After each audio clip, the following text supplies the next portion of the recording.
So we're Welcome. This is God Lily. This is December 24th, 2011. And it's in the afternoon, isn't it? yes. And this is my niece Larissa, Hi. her husband Sean, Hello. and my very, very good friend McGill. Hi. And we are going to enjoy and share our Christmas Eve with you. We're drinking some nice wine, Concord, of course. And Happy New Year's. Let's do a toast. Happy New Year's. Happy New Year's, McGill. Sean is not drinking because he just had a tooth pull, but 4 teeth pull, right? Four of them. So we're going to do some little entertainment. We're going to ask questions and give ourselves answers on New Year's Eve. And we're going to give a shout out to our family, first of all. I want to give a shout out to all my family in Chicago, California, North Carolina, or either South Carolina, I think Jerry is. South Illinois, and my nieces and nephews and everybody. And Lanita, Merry Christmas. Merry Christmas, sisters and brothers, and my Merry children. Christmas, Mom.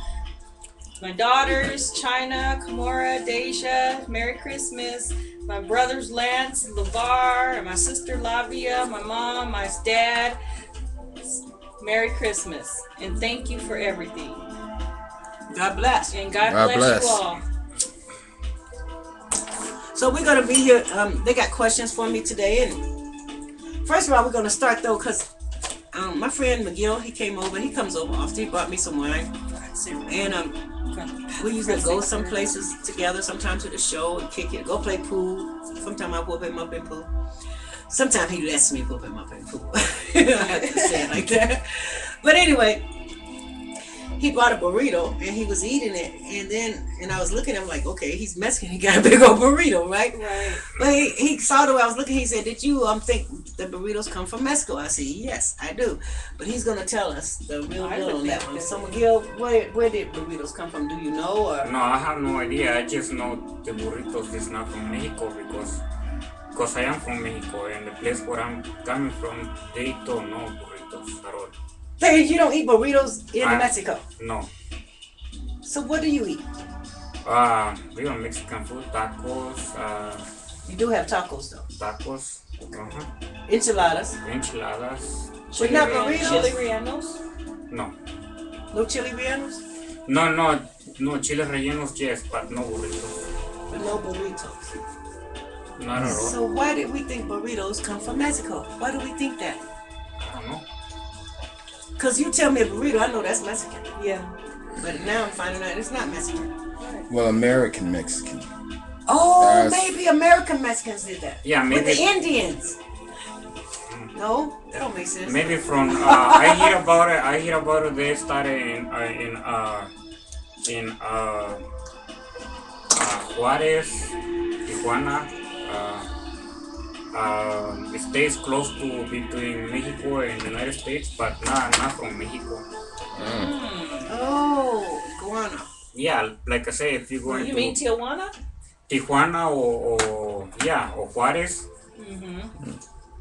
So what happens is that your food, we mix it with your food and it becomes another food, but we'll think it's from Could be Right. Tex-Mex or something like that. right. Ah. Right. I'm not sure. Because didn't the Indians have something like a burrito or no? They wrapped it I in have no corn? idea. No, that's tacos. No, that's yeah, tacos is wrapped in corn, right? Mm-hmm. Yes, but anyway, they're good. Mm-hmm. I love chicken burritos. So I thought they was from Mexico.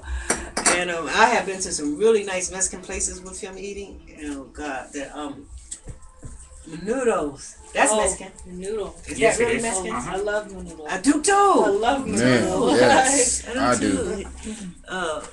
And green chili too. Yeah, McGill used to take me out for that a lot. Menudos on Sundays. Wow. So yeah, but yeah, I did learn how to cook African food called akara, Ah. and Americans called it the black eyed pea bread. Yeah. You remember that? Yes. And it's all natural and it's all protein and it gives you so much energy. And it's really good. Yeah, so we would call it black eyed pea bread, and actually maybe the way I made it wasn't even the way Africans would have ate it, but I refined it and made it appealing to Americans.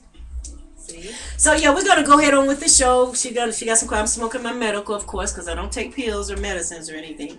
So if you got kids and you don't want them to see it, turn away now, because we're gonna be talking about everything. Sean, don't watch this show.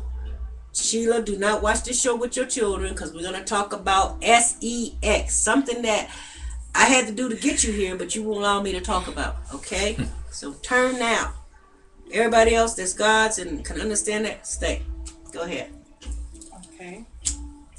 Well, the first question before we even get into that subject is, Auntie, what inspired you to do your oneness class? Oh, wow. Well, because let's see. Well, I was hanging out with the Scientology. I think that's what really inspired that class. And I went in and I found out that they can test you on your emotional tone scale. Oh, yes. And a lot of people, there's no way to, I mean, they don't call it failing or passing, but if your level is not high enough, they don't have to hire you on a job. They can fire you on a job if they find out that your level's that low. You already got the job. And so I thought, how many people do know about this? Poor blacks or Mexicans that really know, the minorities of this. True. Yeah. So I thought I'd come back to my area and start teaching. The kids that can't get jobs, that's the reason why you can't get a job, because they can test you, and if you're level too low, they don't have to hire you, which is common sense, because you'll be a problem to them. So that's what really made me start. And since I took the test and I was a natural high when I first took natural clear, not high. I was high, but Oh my goodness. I said natural high because I'm naturally high for real, and I smoked my medical. But yeah, when I took it, I was high. I guess that's why I said that. But anyway, I was a natural clear, what they call a natural clear, and I figured at least I can teach them to be that. Yes. You know, even though you're born that way, they say, but I figured I can teach people to raise that level. So that's what made me start it. Go ahead. Okay. Now we're going to get in, just barely working our way into a little bit about sexual subject. Okay. Okay. What is your secret for staying young and sexy? Lots of good sex. I told my doctor that, for real. I mean, you know, because in the Coptic, they taught us we were gods, and this is true. Yeah. And if you really go back into the God histories, they enjoyed sex. They thought if when you have sex, it puts you on a higher level. Now, I've been watching the science of and mysteries of the gods and stuff like that, and this is what they found out. Coptic taught us that sex was like food and water. So you can't do without it, and you can't overdo it. If you overeat, you do what? You gain weight. And you get obese. You become obese. And then what happens? And then you become depressed. And then you become you're not secure about yourself. You become insecure. And then your what levels happens after go that? down. Your levels go down. And then what happens to the body? The body starts destroying. Your body starts going to destroy. So you would organs. say there there's a such thing as being too sexual with your partner? You could be to anything. You can overeat. Yeah. And that's what we was going to. The overeat, you overdoing something. You understand what I'm saying? And then when and like she said, you get depressed, all them chemicals from your mind is going to throw off your body. That's what heart trouble, diabetes, and all this stuff is coming in. All right, now, if you drink too much water, they always say to make your stomach hurt. But now, these kids with active C drink too much water, what do they do? Drown them, yeah. Kills them. I never even knew that you could down for water unless you drown. Drown, right. You know, and then you drink too much water, fluid right? in your lungs. Right, but you understand what I'm saying? Anything you overdo becomes a sin, and the reason why it's a sin because it damages your body. That's the only reason. That's true. Because you're God, and as you think, you're creating. So if you think right, you won't overdo things. That's the only thing God's mean. So now, to overdo sex, it takes away something. Now, if you do it just like you do food in moderation, and water in moderation, and sleep in moderation, you know, and whatever you do, you got to do it in moderation. So it's a time to have sex. You understand what I'm saying? Because you have to please the body. That's when you're in the flesh, and then it's the time you're out of the flesh in the spirit, and you don't need the sex at that moment. True. But it's like food. When you come down, That's why creative people only dealt with prostitutes and stuff like that. You know, like the artists, the great artists and stuff, because they didn't have time for a relationship. The relationship takes too much from your creativity.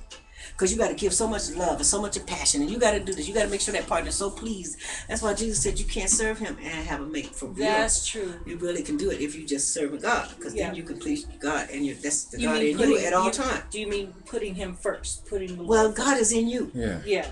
So if you can't put the God in you first, because you got to please a mate, you're not pleasing God no more. You pleasing the mate. Right. Right. And we have to get out the flesh to be that way. So I can get in the flesh and I can get out of the flesh.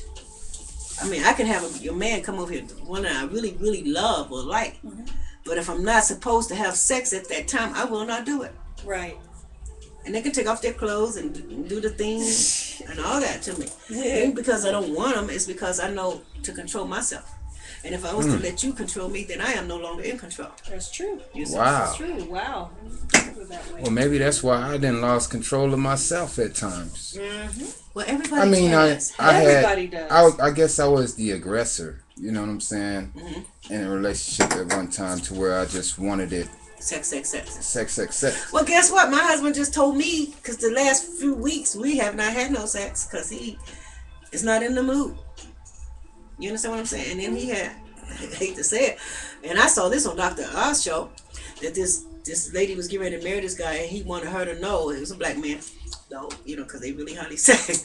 And he wanted her to know that he ejaculates 5 or 6 times a day or more, no matter if they just had sex.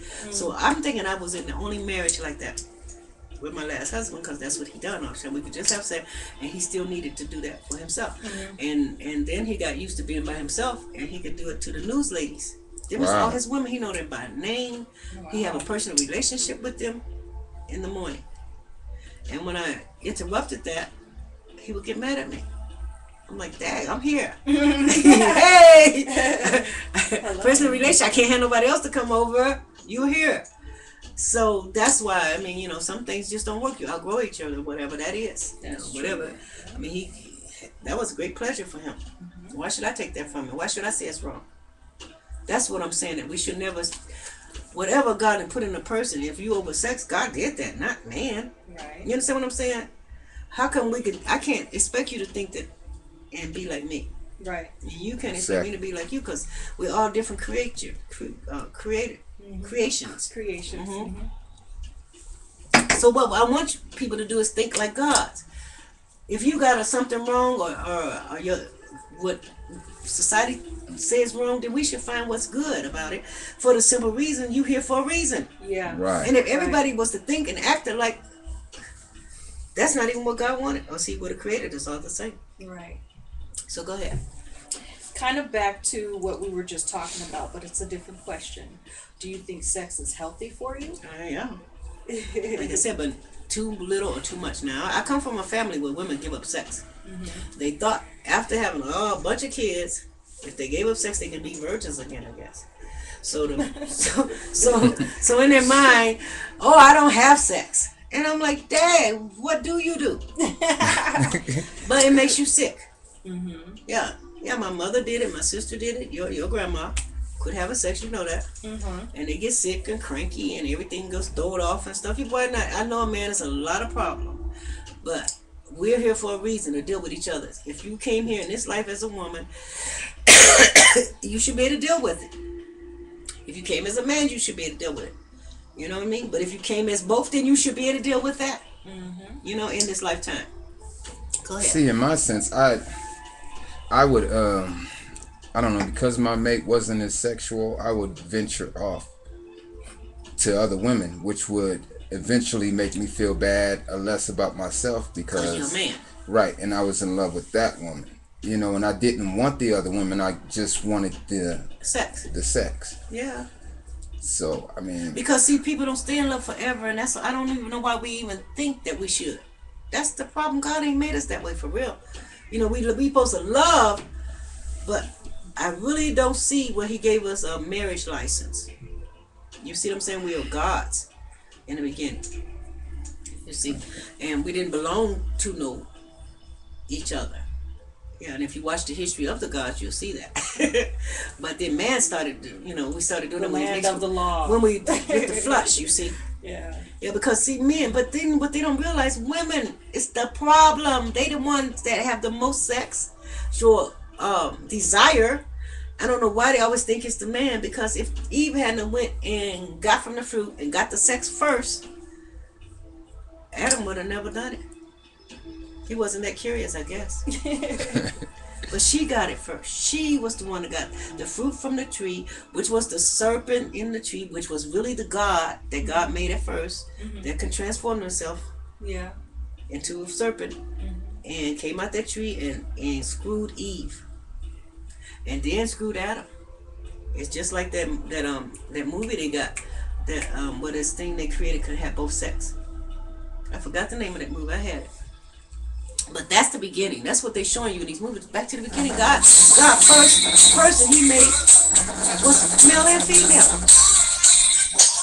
Had both sex. Let me answer this. This is my homie. Hey, what's up? What's up? Can I get some more? Wow, I'm broadcasting right now. I got people here broadcasting for Christmas. For Christmas. Me. I need cold water. Cold water. Yes. Oh, me, Thank you. Larissa, McGill, Sean. We over here. We having a little wine, smoking, broadcasting. I mean, if you get some free time, stop by, holler, bring your crew. No matter. It's cool. All right, boo. See you in a minute. Have you checked out my video? All right. That's my boy Freddie X Pills. He's on Revolt Nation too. One Blunt Radio. I've been all on his show. He's on my shows. Sorry about that. That was a call. Oh, and if you do want to call in and talk to us, we have a number 720-222-1045. 720-222-1045. Easy to remember. And we're gonna get back to this, Larry. We got a few more minutes, and then we're gonna have to come back to you. Go ahead. Okay. What would you say to young women? How to keep the spark in their sex life? Well, you know what? That's really hard. Because I really can't even tell you that. I have never been married to a man. Well, 20 years was my first husband. And we couldn't keep the spark past 7 years. And that's why they call it the 7-year itch. Somebody gets it. Or both. I mean, and I know I was good and godly, Right. But it's hard. You got kids in the way. The kids is always, a diversion from sex, and then you tired by the time you get through.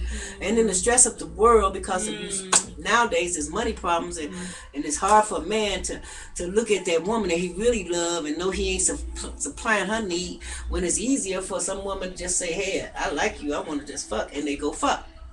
You understand the same way. Right. Reality, they saying most young people's not getting married no more.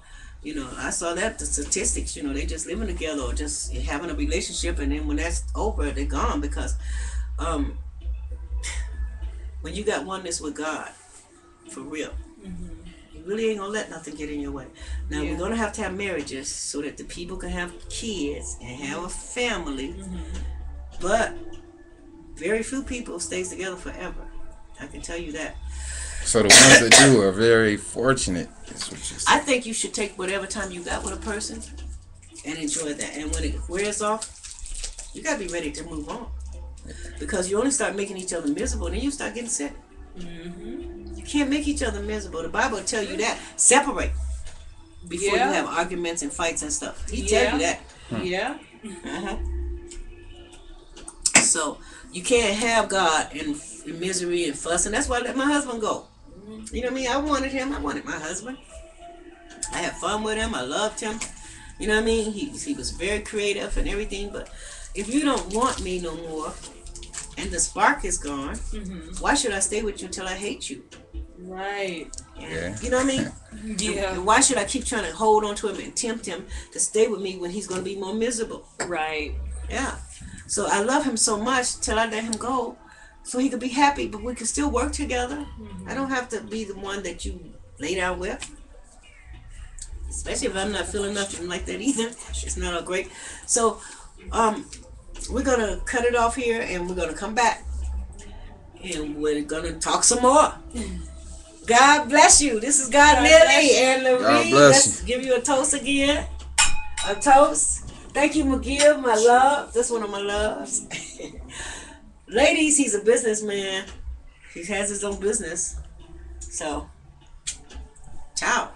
Cut it.